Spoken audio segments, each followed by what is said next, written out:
Création, publication et partage sur Internet. Introduction. Avec le numérique et Internet, la nature des documents et la manière de les produire et de les diffuser sont bouleversées par rapport au monde des documents traditionnels.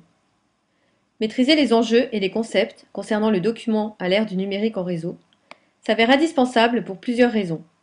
Pour produire des documents de qualité, seuls ou en collaboration, et pour les publier ou les partager sur Internet.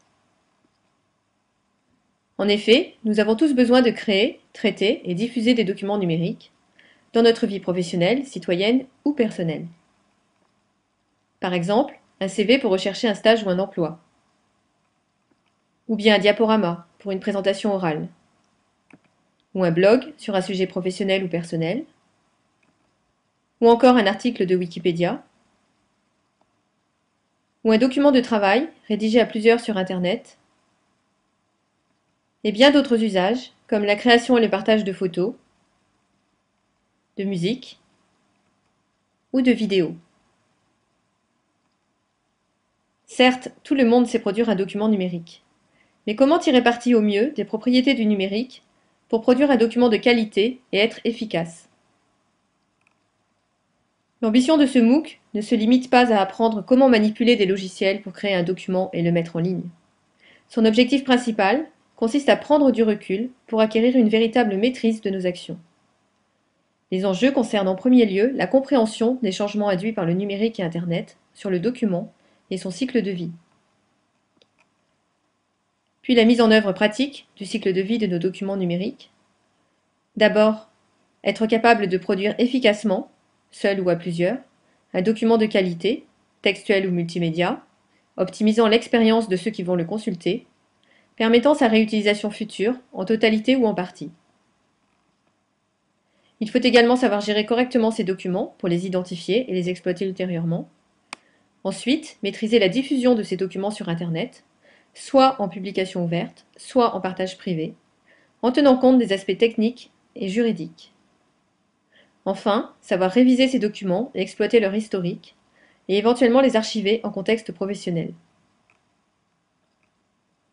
Avant de répondre à toutes ces questions, il est utile d'accomplir un rapide tour d'horizon des concepts essentiels, qui seront ensuite détaillés pendant cette première semaine.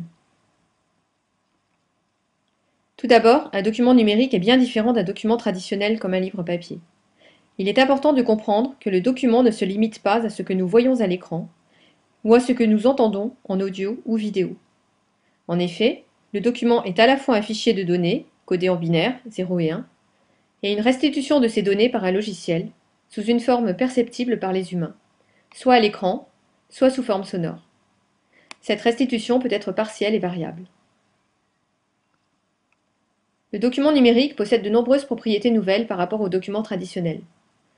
La différence du codage binaire par rapport à la nature du contenu, qu'il s'agisse de texte, d'images, d'audio ou de vidéo, la possibilité de copier le fichier à coût nul, la séparabilité du fond et de la forme, l'intrication dans un même document d'éléments situés parfois dans des fichiers distincts, l'interactivité, en particulier pour les ressources web, la possibilité de traitements automatiques, l'adaptativité, par exemple des sites web personnalisés en fonction des utilisateurs, enfin l'évolutivité, un document numérique pouvant être modifié facilement.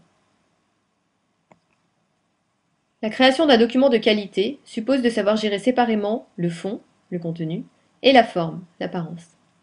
En particulier, il faut savoir intégrer des médias comme des images, sons ou vidéos. Il faut également choisir une structure appropriée au contenu. Enfin, penser au lecteur qui va consulter le document en optimisant la navigation, l'ergonomie et l'accessibilité aux personnes souffrant de handicap. Il existe toute une diversité de documents numériques, textes, médias ou documents composites, dont la création, facilitée par le numérique, est aujourd'hui à la portée de tous. Quand on crée un document, se pose la question du format d'enregistrement. On distingue les formats éditables ou final, propriétaires, fermés ou ouverts, et les formats standardisés ou normalisés. Le choix d'un format aura des conséquences importantes sur la manipulation et la transmission du document.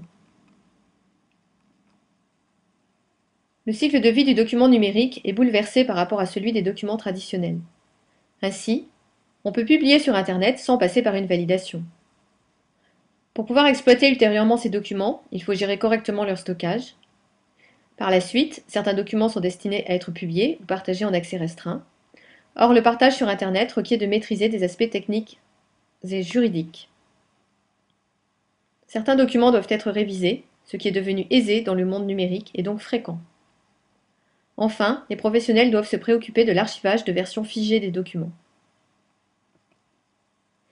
Dans ce MOOC, nous détaillerons ces multiples enjeux et concepts, puis nous mettrons en pratique la création et la diffusion de documents numériques sur Internet. Ce MOOC se divise en 8 modules d'une durée d'1 semaine. En semaine 1, vous approfondirez les enjeux et les concepts concernant le document numérique et son cycle de vie. Vous rassemblerez les outils logiciels ou en ligne pour aborder la suite du MOOC. En semaine 2, vous étudierez comment structurer et mettre en forme un document dans un but d'efficacité, de cohérence et de stabilité de l'apparence. Les documents produits seront des documents bureautiques, traitement de texte et présentation diaporama, et des pages web. En semaine 3, vous verrez comment illustrer un document en intégrant le multimédia, images, son ou vidéo. En semaine 4, vous apprendrez comment optimiser la navigation dans un document, son ergonomie et son accessibilité. En semaine 5, vous vous initierez au travail collaboratif pour produire des documents à plusieurs, localement ou en ligne. Vous verrez ensuite comment les partager sur Internet en gérant les autorisations d'accès. En semaine 6, vous aborderez la problématique du droit et des licences de libre diffusion. Le but est de réutiliser légalement dans vos documents les contenus trouvés sur Internet, images, sons ou vidéos. En semaine 7, vous apprendrez à traiter des données à l'aide d'un tableur, réaliser des calculs et des graphes et les présenter. En semaine 8, enfin, vous adapterez vos documents au mode de diffusion, impression, envoi par courriel, dépôt sur Internet, en choisissant les propriétés associées, le poids ou encore le format de diffusion. Cette première séquence de la semaine 1 se poursuit par 5 étapes vidéo qui détaillent les enjeux et les concepts concernant le document numérique et son partage sur Internet. À tout de suite.